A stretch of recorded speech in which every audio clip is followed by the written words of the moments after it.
এই যে বাবুর জন্য পাস্তা বানাচ্ছি। বাসায় ম্যারিনেট করা চিকেন শেষ হয়ে গেছে, নইলে ম্যারিনেট করা চিকেন দিয়ে হচ্ছে পাস্তা বানালে খুবই টেস্টি হয়। তো আজকে নর্মালভাবে পাস্তা বানাচ্ছি, পেঁয়াজ মরিচ ডিম এগুলো দিয়ে। আমার বাচ্চা মানে কি পরিমাণে যে জ্বালায় আর কি পরিমাণে যে হচ্ছে দুষ্টুমি করে, সেটা হচ্ছে আমার রিলেটিভরা দেখে বলে যে আমি বলেই বাচ্চাকে মানে এভাবে হজম করছি আর কি। কারণ 100টা মানুষ মিলে ওকে মানে হচ্ছে কন্ট্রোল করা সম্ভব না। ও এত পরিমাণে জ্বালায়। এতক্ষণ মানে জুলুম করছিল পাস্তা খাবে, ঠিক আছে ভালো কথা, আমি ওর জন্য পাস্তা বানাচ্ছি। এখন মানে আধা ঘন্টা ধরে জ্বালালো যে ও কাঁচা পাস্তা খাবে, রান্না করতে দিবে না।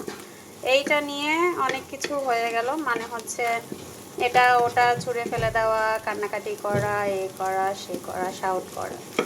এখন ও কাঁচা পাস্তা খাবে, পাস্তা রান্না করতে দিবে না।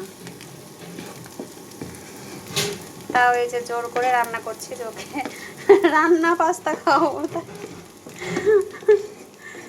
যেই মানে হচ্ছে আমার রিলেটিভ যে আমার বাড়িতে বেড়াতে আসে বলে যে আমি একজন অসহায় মা, কারণ বাচ্চার সব জুলুম আমাকে হজম করা লাগে।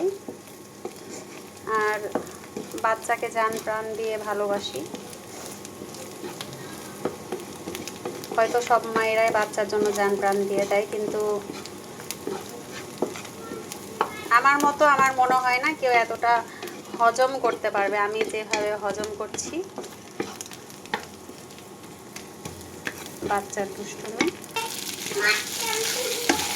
তোমাকে বললাম যে তুমি পড়তে বসো, তুমি পড়তে বসো, আমি পাস্তা বানাই নিয়ে আসছি তোমার কাছে, যাও।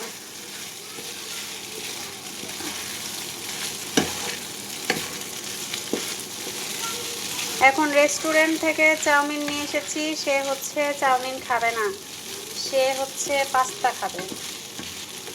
তো তার জন্য এই যে পাস্তা বানাচ্ছি।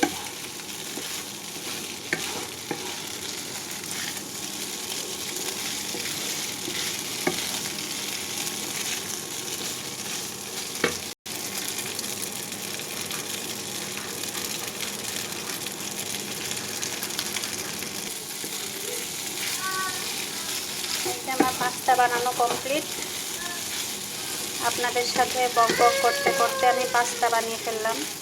তবে অনেক ইয়ামি হয়েছে এবং মজাদার হয়েছে দেখে মনে হচ্ছে, কিন্তু ক্যামেরাতে হয়তো সেইভাবে বোঝা যাচ্ছে না।